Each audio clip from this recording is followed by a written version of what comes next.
హే guys, నమస్తే and welcome to hit TV 2023 round up. సినీ పరిశ్రమకు 2023 సంవత్సరం ఎన్నో మధుర జ్ఞాపకాలను అందించింది. అదే సమయంలో తీరని విషాదాన్ని మిగిల్చింది కూడా. కళా తపస్వి కె విశ్వనాథ్, విలక్షణ నటి జమున, చంద్రమోహన్, శరత్ బాబు సహా ఎంతో మంది దిగ్గజ సినీ ప్రముఖులు మరణించారు. తెలుగు సినీ పరిశ్రమకు తీరని దుఃఖాన్ని మిగిల్చారు. మరి కొద్ది రోజుల్లోనే కొత్త సంవత్సరంలోకి అడుగు పెడుతున్న తరుణంలో 2023లో సినీ పరిశ్రమకు దూరమైన సినీ ప్రముఖులను ఒకసారి గుర్తు తెచ్చుకుందాం. సుధీర్ వర్మ, సెకండ్ హ్యాండ్, కుందనపు బొమ్మ వంటి సినిమాల్లో నటించిన సుధీర్ వర్మ ఈ ఏడాది జనవరిలో మరణించారు. 34 ఏళ్లలోనే కాలం చెల్లారాయన. ఆర్థిక సమస్యలతో బాధపడుతున్న ఆయన వైజాగ్లోని తన నివాసంలో ఆత్మహత్యకు పాల్పడ్డారు. జమున, జనవరి 27. వెండితెర సత్యభామగా పేరొందిన సీనియర్ నటి జమున కూడా ఇదే సంవత్సరంలో మనకు దూరమయ్యారు. 1936 ఆగస్టు 30న హంపీలో జన్మించిన జమున అసలు పేరు జానాభాయి. జ్యోతిష్యుల సూచనతో ఆమె తల్లిదండ్రులు జమునగా మార్చారు.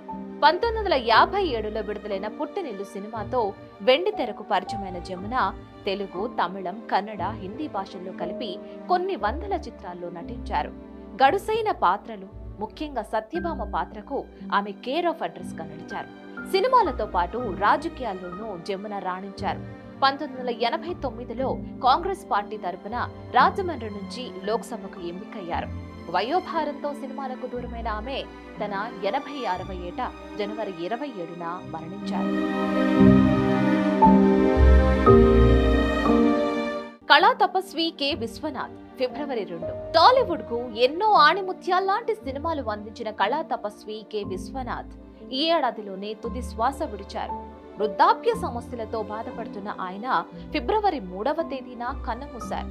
1930 ఫిబ్రవరి 19న జన్మించిన కాశీనాథుని విశ్వనాథ్ డిగ్రీ పూర్తి చేసిన తర్వాత విజయ్ వాహిని స్టూడియోలో సౌండ్ రికార్డిస్ట్ గా సినీ కెరియర్ ను ఆరంభించారు. 1965లో ఆత్మగౌరవ సినిమాతో దర్శకుడిగా మారారు.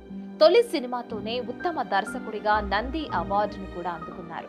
అప్పటి నుంచి వెనుదిరిగి చూసుకోలేదు. దాదాపు 50కి పైగా చిత్రాలకు దర్శకత్వం వహించారు. బాలీవుడ్ లోనూ 9 చిత్రాలను డైరెక్ట్ చేశారు. దర్శకుడిగానే కాకుండా నటుడిగాను పలు చిత్రాల్లో మెప్పించారు. వాణి జయరాం, ఫిబ్రవరి 4. గాయని వాణి జయరాం అనారోగ్య కారణాలతో ఫిబ్రవరి 4వ తేదీన కన్నుమూశారు. 1945 నవంబర్ 30న తమిళనాడులోని వెల్లూరులో జన్మించిన వాణి జయరాం దాదాపు 5 దశాబ్దాలకు పైగా సినీ ఇండస్ట్రీకి ఆమె సేవలందించారు. తన కెరియర్ లో 19 భాషలతో కలిపి 20,000కు పైగా పాటలు పాడారు. 10 ఏళ్ల వయసులోనే మొదటిసారి ఆల్ ఇండియా రేడియోలో పాటలు ఆలపించడం మొదలుపెట్టారు. 1970లో గుడ్డి చిత్రం ద్వారా ప్లేబ్యాక్ సింగర్ గా మారారు.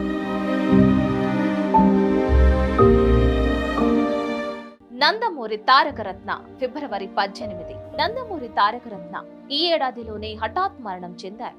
చిత్తూరు జిల్లా కుప్పంలో జనవరి 27న నారా లోకేష్ యువగళం పేరుతో పాదయాత్రను ప్రారంభించారు.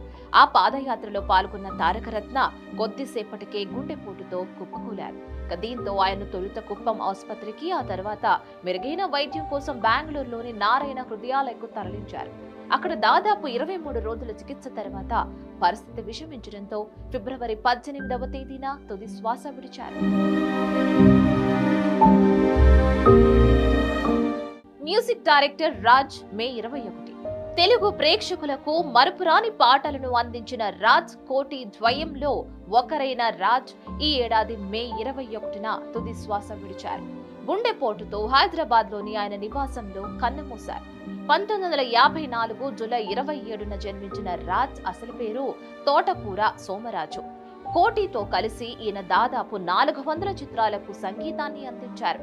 కమర్షియల్ సినిమాలకు మ్యూజిక్ డైరెక్టర్ గా పేరుగాంచిన రాజ్ కోటి ద్వయం దశాబ్దాల పాటు సినీ ప్రియులను అలరించారు. ఈ జోడీ విడిపోయిన తర్వాత కోటి మ్యూజిక్ డైరెక్టర్ గా సక్సెస్ అయినప్పటికీ రాజ్ మాత్రం పెద్దగా కనిపించలేదు. శరత్ బాబు, మే 22. నటుడిగా వైవిధ్య పాత్రలో నటించి మెప్పించిన శరత్ బాబు కూడా ఈ ఏడాదిలోనే తిరిగి రాని లోకాలకు వెళ్లిపోయారు. కిడ్నీ, లివర్ సంబంధిత సమస్యలతో బాధపడుతున్న ఆయన మే 22న మరణించారు. శ్రీకాకుళం జిల్లాలోని ఆముదాల వలసకు చెందిన శరత్ బాబు చిన్నతనం నుంచి IPS కావాలని కలలు కన్నారు. కానీ అనుకోకుండా నాటక రంగంలోకి వచ్చారు. 1973లో విడుదలైన రామరాజ్యం సినిమాతో హీరోగా మారారు. ఆ తర్వాత హీరోగా, విలన్ గా, సహాయ నటుడిగా దాదాపు 250 చిత్రాల్లో నటించారు. Rakesh master June 18. కొరియోగ్రాఫర్ గా సక్సెస్ అయిన రాకేష్ మాస్టర్ ఈ ఏడాది జూన్ 18న కన్నుమూశారు. ఆట, ఢీ వంటి రియాలిటీ షోల ద్వారా కెరియర్ ను మొదలుపెట్టిన రాకేష్ మాస్టర్ 1500కి పైగా సినిమాలకు కొరియోగ్రాఫర్ గా పనిచేశారు. చంద్రమోహన్ నవంబర్ 11. ప్రముఖ నటుడు చంద్రమోహన్ కూడా ఈ ఏడాదిలోనే దూరమయ్యారు. అనారోగ్యం కారణంగా హైదరాబాద్ లోని అపోలో ఆసుపత్రిలో చికిత్స పొందుతూ నవంబర్ 11వ తేదీన ఆయన తుది శ్వాస విడిచారు. 1943 మే 23న జన్మించిన చంద్రమోహన్ రంగుల రాట్నం 1966లో సినిమాలోకి అరంగేట్రం చేశారు. హీరోగానే కాకుండా విలన్ గా, కమెడియన్ గా, సహాయ నటుడిగా ఇలా విభిన్న పాత్రల్లో నటించి మెప్పించారు.